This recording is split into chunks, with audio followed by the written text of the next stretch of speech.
Hi guys, I'm Latimer here at Grady's. I want to talk to you about a new technique that's out there called spy baiting.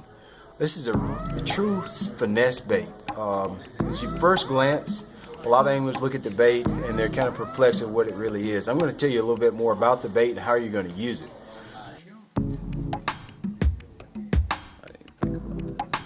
You don't have to. Most of the finesse baits on the market are extremely light and hard to cast in windy conditions. But the spin bait has a tungsten weight transfer system that makes it really easy to get the bait far away from the boat. It's really important in clear water when fish are extremely spooky. You can see it basically has a profile much like a jerkbait without the lip. And it has props on both ends. It kind of reminds you of a devil's horse, but it's not a surface bait. This is a subsurface bait. And how it works is it sinks, it has a very slow sink, and as it sinks, it kind of undulates on its axis left to right as it's sinking. And one of the things that it does as you retrieve it back to the boat, these little props create a turbulence around the body of the bait. As you're retrieving it, it has a slight undulation as well as you're retrieving it. This works really good in the fall time when the bait is really small. They're feeding on really small shad. When you don't want something as aggressive as a jerkbait, this has a real erratic action.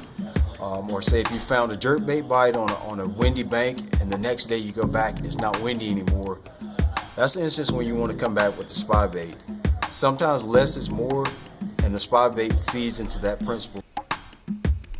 One of the most important things you can do with the spin bait is slow down. Make sure you're letting the bait get down to the strike zone where the fish are hanging out if they're suspended, and slow down. Really slow down your retrieve. The bait does exactly what it's supposed to do by just reeling it back to the boat. This is a bait where less is more, so take your time.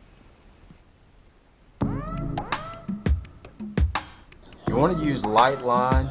I use 6 8-pound test line. It's okay to use a braided line and use a fluorocarbon leader or a tippet. That's okay with this presentation. But you want to use a really soft rod. I want to use a rod, a 6/8, 7-foot rod.